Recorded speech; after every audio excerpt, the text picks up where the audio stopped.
Bonjour à tous, bienvenue à l'épisode spécial de Sur le radar, un spécial hockey en prévision du draft qui s'en vient jeudi, là, donc très prochainement. Se joint à moi François Richard cette semaine pour discuter trop nombreuses rumeurs de transactions, là, tous les scénarios possibles qui ont été discutés dans les dernières semaines. Là. Donc François, comment ça va? Ça va très bien, Maxime, toi?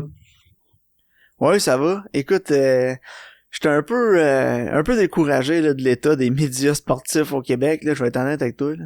Ouais, ouais, mettons que tout est euh, tout est bon pour une quote, une citation, une émission de radio ou un podcast, ça a juste pas de sens, là. Écoute, la semaine passée, je pensais que la NHL allait faire un fantasy draft, là, on recommence tout au complet, pis tout le monde s'en va ailleurs, là. C'est n'importe quoi les rumeurs de transactions, là. Il y a 2 semaines, les Canadiens allaient échanger leur 26e choix au total pour aller chercher le 2e choix des Devils pour avoir 1-2. Puis là, cette semaine, oh non, les Canadiens vont échanger le premier choix pour avoir le 2e à la place. C'est n'importe quoi. Une semaine, on dit quelque chose, la semaine d'après, c'est le contraire. Ouais, puis faut pas oublier que les journalistes se contredisent un l'autre aussi, là. Donc, un moment donné, ça Ouais, ils se devient dur contredisent à... un l'autre, puis ils se contredisent eux-mêmes aussi, là. Oui, oui, oui, oui, exact. Exact, exact, exact, exact. Puis en tout cas, il y a juste une chose que je suis convaincu du draft cette année, c'est qu'il y a pas un choix numéro 1 clair et précis, là. Puis personne n'est vraiment certain du draft cette année, mais les espoirs sont meilleurs que l'année passée. La seule certitude par rapport au draft cette année, c'est que c'est jeudi à 7 heures à Montréal. Le reste, y a rien de sûr. Non, c'est ça. Mais apparemment, les espoirs sont meilleurs que l'année passée. L'année passée, c'était triste, là. L'année passée, premier choix total, c'était Owen Power pour les Owen Sables Power, de qui a pas joué Buffalo. Ben, encore. il est arrivé en fin de saison, là, une fois que la saison de Puis la NCAA est terminée, mais il a pas commencé l'année à Buffalo, non, effectivement. c'est rare en plus les choix premiers au total dans les dernières années qui ont pas commencé la saison. Là. Ben, je pense que c'était le premier depuis Yakupov, mais Yakupov, il avait pas commencé parce qu'il y avait le lockout, fait qu'il avait commencé en Russie, là. Ouais, puis Yakupov, c'est genre le plus gros boss de l'histoire de la LNH aussi. Là. On Ah, riait bien, on je te riait rappelle. d'Alexandre Daigle, là, mais Alexandre Daigle est 50 fois meilleur que Neil Yakupov. Là. Ouais, mais Wackenheiser aussi, en 1980, c'était quelque chose. Ouais, les Canadiens vont-tu faire ça cette année? Écoute, ça fait peur. Ça fait peur un peu. J'ai Ben aucune écoute, les idée. Canadiens sont pas capables de rafter dans le top 5. La dernière fois qu'ils ont réussi leur coup, c'était avec Carey Price, 5e au total. Oui, Kiki, c'est puis un échec. Puis, et, chose... c'était quoi son nom, là, le russe pas bon? Galchenyuk. Alceniak. Puis tu sais, Galchenyuk qui a eu une bonne saison. Carey Price, ils ont pas manqué leur coup, mais ça a passé proche, là, parce que c'était pas lui qui voulait repêcher. Il voulait repêcher Benoît Pouliot, mais le Wild du Minnesota l'avait pris juste avant. Maudite chance. Et fait que c'est ça, non, ils sont pas. Mais c'est toute une nouvelle équipe de gestionnaires au niveau administratif. C'est plus les mêmes Ouais, pis tu sais, recruteurs. s'il manque cette année, on l'entend déjà l'excuse, là, on est arrivé tard dans l'année, là, pis on n'a pas eu le temps de, ouais, on les entend déjà, là. Ouais, mais tu sais, c'est pas comme si Gorton avait arrêté de suivre le monde du hockey, puis l'autre qui était agent de joueur, là, je pense qu'il était pas mal déjà au courant de. C'est ce que je pense aussi, mais François, s'ils se plantent avec leur choix, là, c'est sûr que c'est l'excuse qu'ils vont donner. Ah, c'est sûr, Mais c'est écoute, sûr. en tout cas, moi c'est draft and develop à Montréal, là, ça fait dur en calvaire, là. J'ai de la misère à croire qu'ils vont être capables d'aller chercher de quoi, là, de bon, là. Moi, je Ben, suis cynique au bout. Les Canadiens, je les aime pas. Pour commencer, là, je suis pas un fan des Canadiens. Là. Puis je suis pas un fan des Canadiens depuis l'épouvantable échange de Patrick Roy, là, qui ont comme scrappé le club. Là. L'équipe s'en est jamais remis. Puis depuis ce temps-là, leur choix, leur pêchage, là, ils ont quelques bons coups dans les later rounds, là, mais les premières rounds, bouf. Puis les bonnes équipes dans la ligue qui gagnent, c'est draft and develop. L'Avalanche a gagné la Coupe Stanley cette année. Tout le corps, le noyau, c'est tous leurs joueurs. Là. T'aimes pas bien, même ben, affaire. T'aimes pas. Ben, il y a toujours certains joueurs qui vont chercher là après pour Non, mais c'est pas le comme noyau de pour l'équipe, là. C'est pas le solidifier, mais cœur et c'est pas l'âme de le. l'équipe. Et Non, t'aimes pas, exactement. là, trois finales de suite, pis Stamkos c'est drafté et développé par Tampa, Kucherov, Braden Point, Victor Edmond, Vasilevski. C'est tous des gars que Tampa a développé, là. Colorado, Ouais, c'est pareil. Colorado, c'est pareil. Là, Colorado, on pourrait Montréal, dire ils développent des Kadri. grinders. Oui, pour les Montréal, on envoyer développe ailleurs. ou on les envoie ailleurs pis sont bons ailleurs. Fait on est bon pour développer des gars de bottom six, là. Pis de troisième paire de défenseurs, mais pas capable de leur faire confiance pour jouer des plus gros hauts, ou on les encadre pas comme faut, je sais pas, mais il y en a beaucoup des joueurs des Canadiens qui sont partis ailleurs, ils ont été bons, là. Fait que écoute, ça va être intéressant de voir ce qu'ils vont faire, qui ils vont prendre aussi. Juste à nommer le Conan qui vient d'être échangé, on peut dire qu'il a été très utile à l'Avalanche dans la run pour. Oh oui, vraiment, mais il était pas bon à Montréal pour jouer ses 3 premiers trios, mais bizarrement, top 6 avec l'Avalanche, but gagnant de la Coupe Stanley, puis but gagnant qu'ils envoient en finale, spécial. Mais on a eu un bon jeune prospect, là, choix de première ronde, puis un choix de deuxième ronde. Pas... De toute façon, le Canadien est clairement en reconstruction totale, là. On va en parler tantôt, là, de tous les gars qui peuvent ben là, justement, d'être échangés, là. Puis c'est juste mentionner aux gens aussi, là, nous autres, on n'est pas des journalistes, on est rien, on est juste des amateurs qui suivent un peu l'actualité du Canadien puis de la NHL, là. Fait qu'on se prend pas au sérieux pour 2 scènes. Non, c'est ça, on n'est pas ici pour vous dire c'est ça qui va se passer, puis tel joueur il est bon avec ou sans la rondelle, en tout cas le concept que je trouve un peu ridicule, là. Mais en tout cas, regarde, on n'est pas là pour débattre là, comme des boomers à RDS pis à TVA Sport, là. Non, nous autres, on est juste bons dans la chambre. Avoir du fun, là. Ouais, c'est ça. On est là juste pour avoir du fun, là. Mais écoute, si tu veux, on va y aller avec les 72 000 rumeurs de transactions qu'on a eues là, récemment. Là, laquelle tu penses qui va arriver? Là? Si t'en as une à te dire, ça, je pense qu'elle va arriver, c'est laquelle? J'aurais le plus... Moi, il y en a 2 que je vois qui pourraient vraiment avoir du sens d'arriver. J'avais vu Alex DeBrincat à Seattle pour le 4e choix total. Ça, c'est vraiment quelque chose qui... Je vois qui pourrait arriver parce que Chicago a déjà le 6e choix total, celui... Ils ont déjà donné leur 6e choix total aux Blue Jackets dans l'effroyable échange de Seth Jones. Fait que je pense qu'ils voudraient vraiment essayer d'acquérir un choix de première ronde top 10 parce que les Blackhawks, pour ceux qui le savent pas, sont autant en reconstruction que le Canadien, là. Ils vont échanger tout ce qui est possible d'échanger, peut-être même la machine à coke. Fait que c'est pas... moi, c'est quelque chose que je verrais, puis j'ai vu un peu à plusieurs endroits que Seattle veut vraiment... sont pas contents de leur première saison, puis ils voudraient vraiment acquérir un joueur d'impact. Fait que je verrais peut-être... tout le monde leur avait dit que ça allait se passer de même, là. Ouais, c'est ça. Puis tu sais, ils veulent acquérir un joueur d'impact, mais il y avait la possibilité d'en prendre la saison passée des joueurs d'impact, puis ils l'ont pas fait. Fait que si ça leur coûte leur 4e choix total, ben tant pis pour eux autres. Ouais, mais je pense que le 4e au total pour Alex DeBrincat, c'est quand même un Christy de bon deal. Ouais, ben tu sais ce que tu vas avoir avec Alex DeBrincat. Par contre, c'est sûr que là, si tu te ramasses à Seattle... De ce qu'on sait, il n'y a pas de prodige cette année, là, au draft. Là. Non, c'est ça. Il va y avoir des bons joueurs. Moi, je serais game d'échanger le premier au total pour aller chercher Alex DeBrincat, là. Ouais, un gars de 80 total. points, 40 buts, là. Ouais, je comprends ton point. Apparemment, tu drafteras pas ça cette année, là. Puis il a juste 24 ans de DeBrincat, là. Il est pas vieux, là. Mais c'est sûr qu'il faut aussi que tu regardes l'équipe qui a les choix, puis si ça fait du sens avec leur alignement. Là, c'est ça. Non, je suis pas en train de dire que les Canadiens devraient aller chercher, là, parce que là, c'est correct des joueurs de petite stature, mais un moment donné, c'est assez.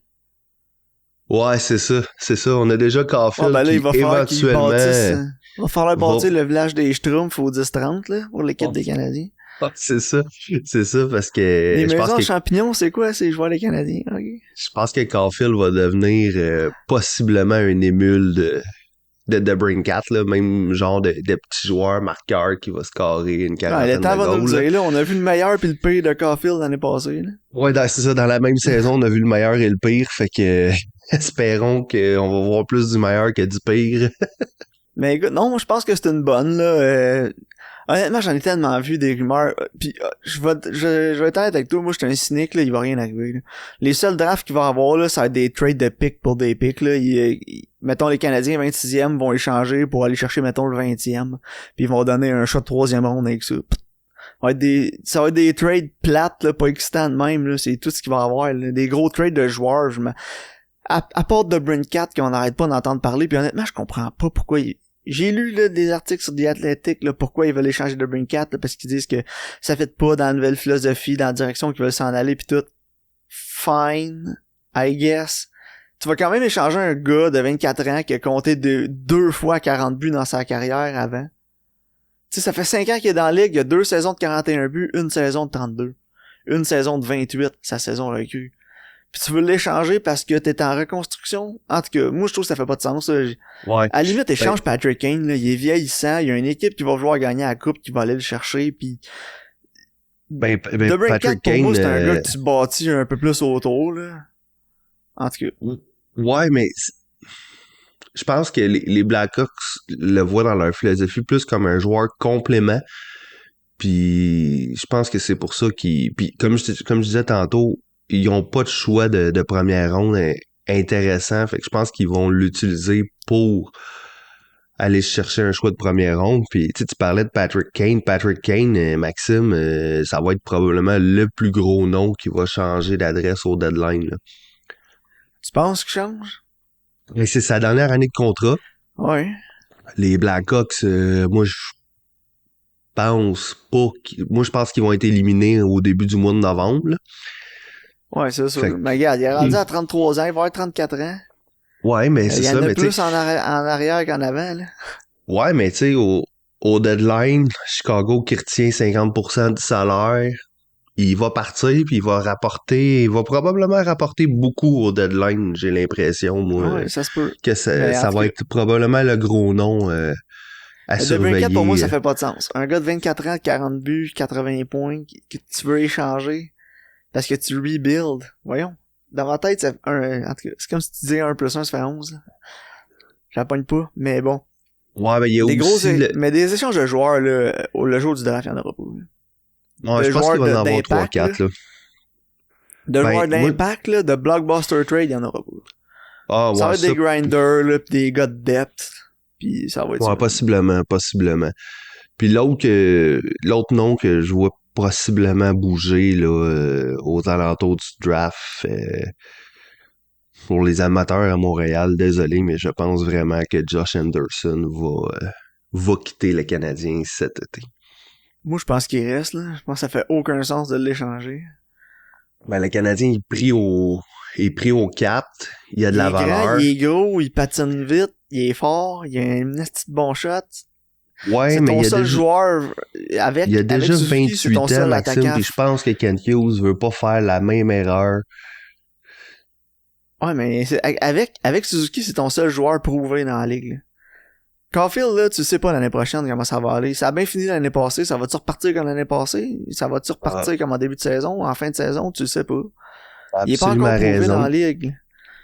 T'as absolument raison là-dessus, mais je pense que Puis il Kent faut que t'en gardes Hughes... des vétérans là, avec une influence positive, puis apparemment il y a une bonne influence dans le vestiaire pis tout.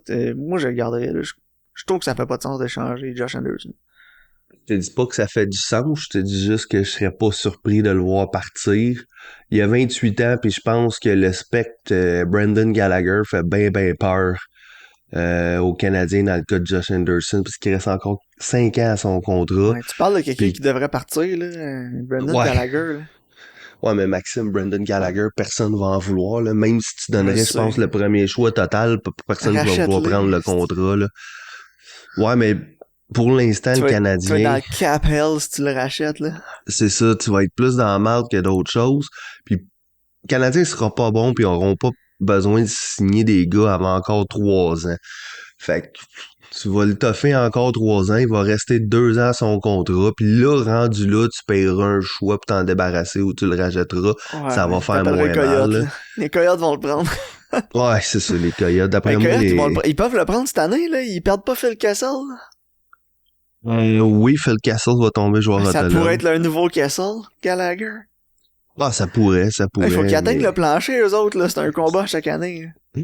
Même chose pour les Sabres de Buffalo, soit dit en passant. Ah, ça fait Eux, pitié.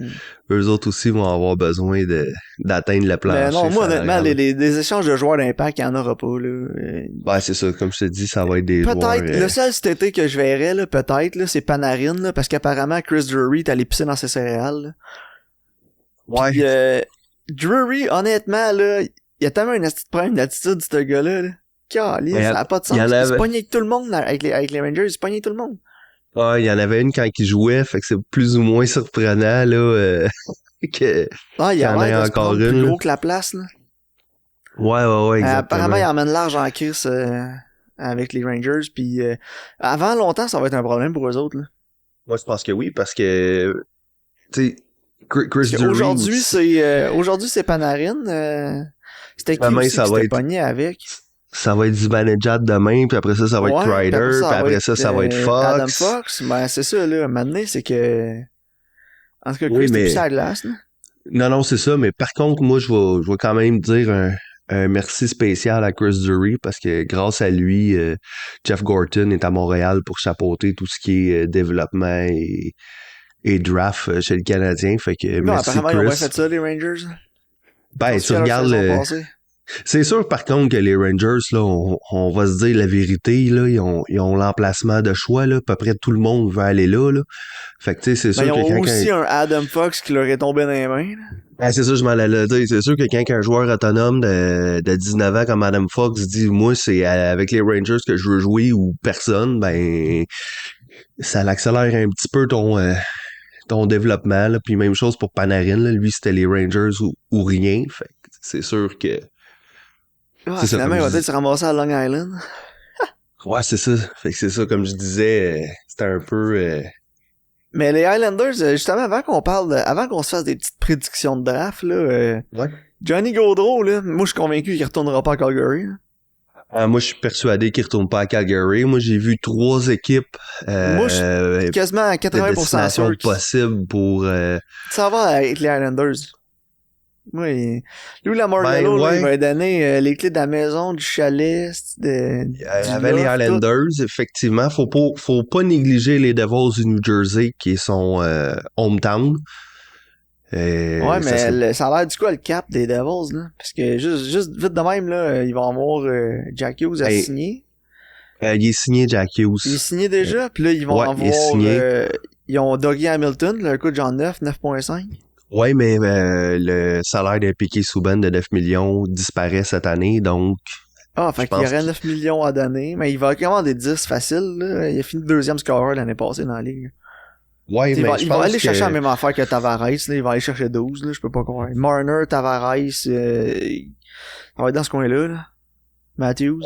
Ouais, Autour de 11, ouais, ouais, 12. ouais, puis ouais, ça va être dans ce coin-là, puis comme ces gars-là, ben, il a tendance à disparaître en série, fait que c'est un Ouais, c'est ça. Le c'est un target. prestidigitateur. Ouais, c'est ça, mais non, c'est ça, les Devils étaient vraiment à prendre très au sérieux dans le dossier de Johnny Gaudreau, tout comme les Flyers de Philadelphie, mais je vois mal un, euh, un gars comme Johnny Gaudreau aller signer avec les Flyers avec l'arrivée de Tortorella, là, je pense pas qu'il ait vraiment le goût d'aller se faire crier Non, après. moi non plus.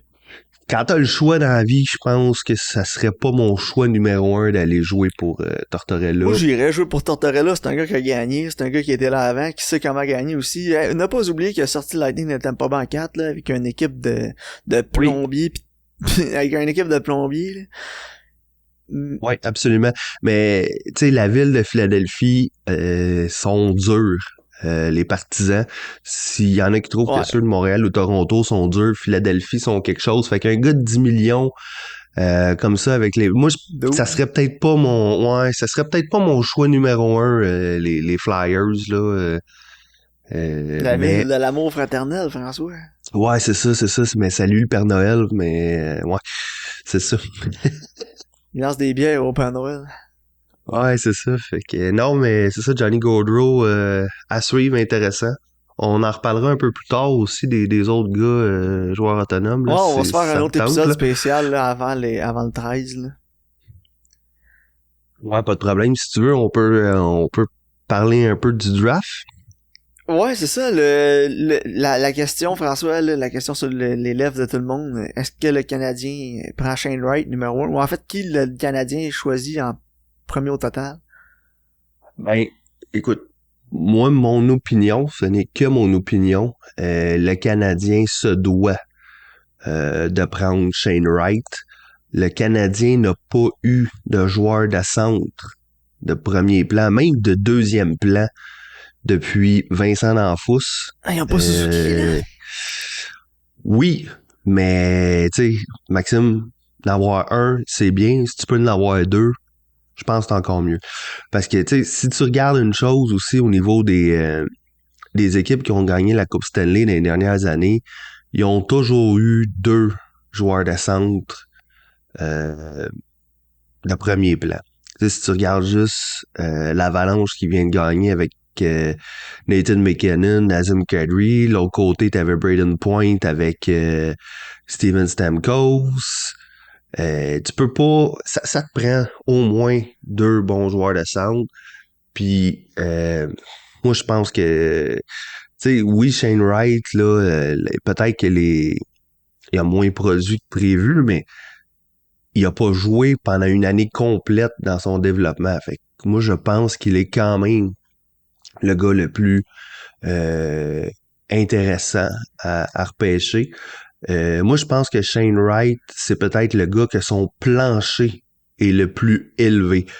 Autrement dit, ça va être un joueur de centre deuxième trio dans le pire des cas. Les autres, tu sais, Juraj Slavkovski, ça peut devenir un Zvesnikov comme ça peut devenir un Jesse Puljujarvi. Autrement dit, ça se peut qu'il marque une trentaine, quarantaine de buts, puis ça se peut qu'au bout de 4 ans, on va le pitcher au bout de nos bras. Fait que moi, j'aurais plus peur de Juraj Slavkovski que de Shane Wright. Je sais pas ce que toi t'en penses, là. Moi, je pense que les Canadiens vont prendre Uri Slakowski. Ouais, mais tu sais, hier, Renaud Historiquement, les Lavoie, Canadiens, ils prennent l'Européen. ouais, mais c'est ça, là. Faudrait qu'il arrête Ça a beau plus être de la faire même ses équipe, erreurs, la là. même équipe de gestion à la tête, là. Moi, je pense qu'ils vont prendre Slakowski quand même. Ouais, moi, un indice qui me dit qu'ils vont prendre Shane Wright, c'est que Renaud Lavoie, hier, a mentionné qu'il allait pas le prendre. Donc, habituellement, lorsque Renaud Lavoie dit orange, ça finit par être bleu. Donc, On va voir, François. j'ai des grands espoirs envers Shane Wright. Puis, à la limite, au pire, Shane Wright va être Nick Suzuki version 2. Fait que t'auras Nick Suzuki puis Nick Suzuki comme premier centre, ce qui est pas mauvais tant qu'à moi. Ben, moi, j'ai regardé pas mal j'ai regardé les espoirs. Je les ai pas tous regardés. J'ai regardé le top 5 à peu près. Là. Ouais. Puis de ce que j'ai vu, de ce que j'ai lu, de ce que j'ai compris, le meilleur joueur du draft, ça va être Logan Cooley. Oui, mais il a aussi dit qu'il ne jouerait pas dans la Ligue nationale la saison prochaine. Mais ça, moi, pour le Canadien, que le premier choix de cette année joue ou pas, moi, ça m'importe peu tant qu'il sélectionne le bon gars. Moi, ça me dérange pas parce que je Moi, pense pas honnêtement, là, qu'ils vont je être pense que les poches l'année Canadiens prochaine, anyway. prennent Juraj Slafkovsky en premier. Ouais. Puis j'en suis à me faire un top 3 de comment les Canadiens vont gérer ça. Là. Ça va être Slafkovsky, Cooley ou Shane Wright troisième. J'ai l'impression qu'ils ont Logan Cooley en avant. Le problème, c'est qu'il est petit, puis ils ont déjà pas mal de Ça se petits peut. joueurs. Ouais, c'est ça, je regardais le Logan Cooley n'est pas très grand, là, c'est un 5 pieds 10 et demi.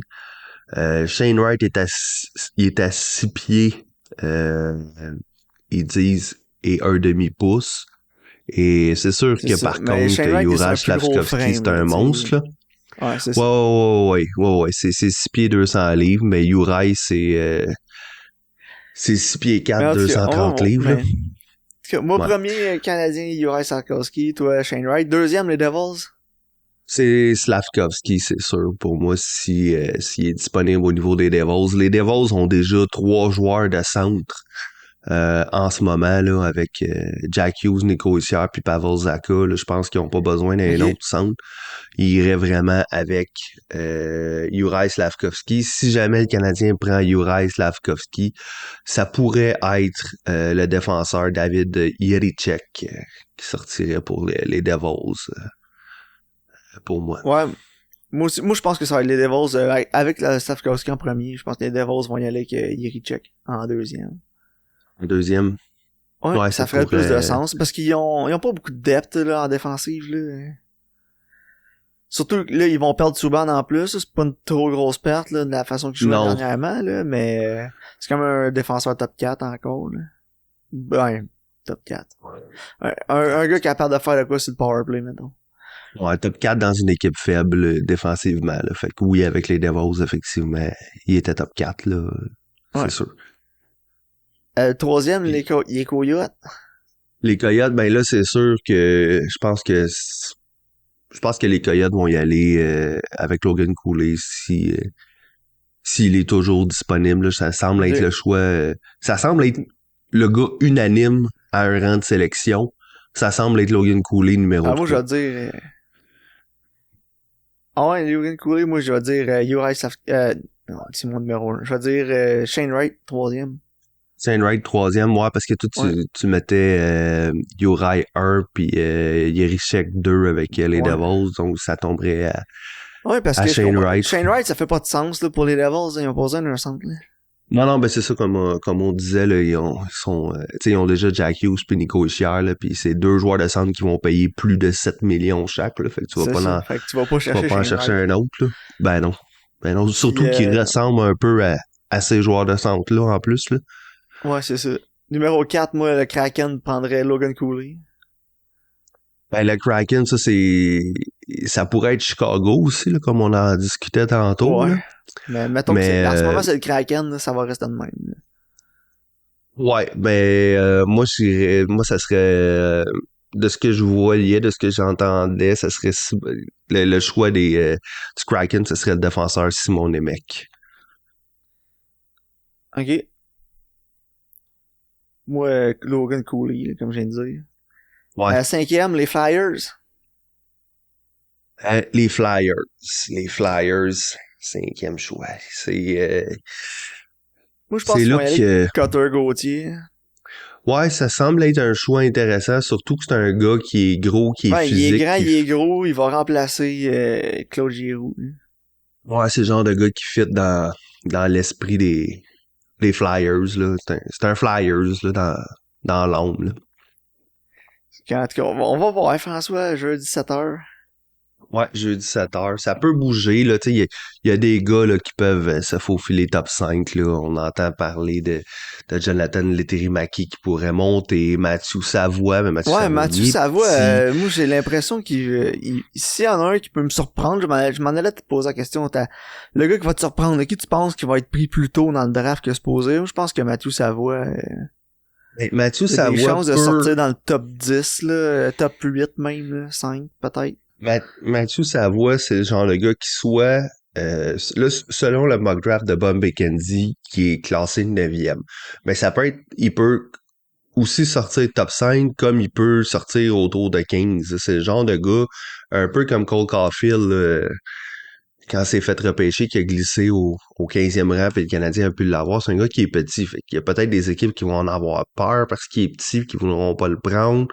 Puis là, il dégringole, ou il y a une équipe qui se dit, ce gars-là, ça va être le coup de circuit, puis ils vont le repêcher plus haut. C'est dur à dire, là, mais c'est très intéressant à suivre. Puis il y a aussi Connor Geeky, qui est le coéquipier de Mathieu Savoie, joueur de centre de 6 pieds 4, là, qui peut... ouais, apparemment, il a des super bonnes mains. Là. Ouais, moi, je pourrais le voir peut-être monter parce que ça reste un joueur de centre. Il est 6 pieds 4. C'est le joueur de centre, je pense, le plus gros disponible là, en première ronde. Là, donc, ça pourrait être le genre de gars qui pourrait monter, là, qu'il y a une équipe qui est en amour bien raide avec. Là, mettons, exemple, Columbus au 7e rang qui, eux, repêchent 2 fois, pourraient dire, hey, nous autres, on le veut absolument, mais ils pourraient le prendre 7e, je serais pas surpris, là. Good. Je sais pas ce que t'en T'avais-tu penses. Ouais, non, ça fait du sens. Connor Geeky, ouais, c'est un gars aussi que j'ai entendu parler pas mal, là. Ouais, ouais. Fait surtout en début de draft, là, quand on a su quand c'était confirmé que le Canadien allait choisir premier, c'était un nom que j'entendais. Ouais, mais tu sais, il est un petit peu trop milieu de peloton pour que le Canadien le prenne, mais pourrait s'avancer par contre pour sélectionner ce gros joueur de centre-là, ce serait pas non plus surprenant. Mais écoute, les Canadiens, s'ils font un move au draft là pour s'avancer, leur 26e au total, s'ils prennent pas Shane Wright, là, s'ils prennent Slavkovsky, comme j'ai dit, ils sont capables de s'avancer là entre 10 et 15 puis aller rechercher un gars comme Nathan Gaucher, je pense que ça serait un petit bon. Ben, Nathan Gaucher est projeté 28. Fait que Nathan Gaucher pourrait carrément Moi, être je l'ai vu dans les 10e, disponible là, sur beaucoup de listes, là, dans bien des mock drafts que j'ai regardé, je l'ai vu entre 10 et 15. Ah ouais? Ah, c'est ça. Ben là, moi, j'ai celui de McKenzie devant moi. McKenzie le classe 28. Mais, tu sais, est-ce qu'il pourrait sortir plus haut? Absolument. Puis probablement pour les mêmes raisons qu'on le disait tantôt pour Connor Geeky. C'est que c'est un joueur de centre de 6 pieds 3, puis les gros gars, des fois, ça peut... il y a des équipes qui tombent en amour avec eux autres puis qui repêchent plus haut, absolument. Parfait. Donc, ça va pas conclure l'épisode, je pense. As-tu autre chose à ajouter? Ben, on peut parler des possibles candidats pour remplacer Luke Richardson. Si ça te tente, ça fuse de partout. L'assistant coach, on s'en calisse. Sinon, on a déjà vu quelques petits là, changements d'effectifs. Là, qui est mention à Kevin Fiala qui a été échangé aux Kings de Los Angeles pour le 19e choix. Là.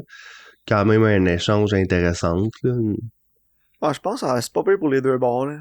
Ouais, moi aussi, je pense que oui. Je pense que de toute façon... Les Kings avaient besoin de cette profondeur-là.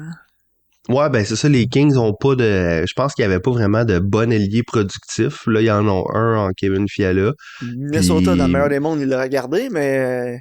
Pas t'as eu les 2 pires contrats de l'histoire de la Ligue qui ont été rachetés là, il y a pas longtemps. Fait que ça les met dans le trouble sur le camp. Absolument. Puis c'est vraiment, c'est une transaction qui est purement business, là. Je veux dire, le Minnesota, je pense que, comme tu dis, vous voulez garder Kevin Fiala, c'est un bon joueur, très productif les 3 dernières saisons, mais ils peuvent pas se le payer, donc, merci, bonsoir. Non, c'est ça. Tout le monde veut Kevin Fiala dans son team. Pas personne qui cracherait sur un gars comme ça, là. 25 ans, 33 buts, 85 points la saison passée.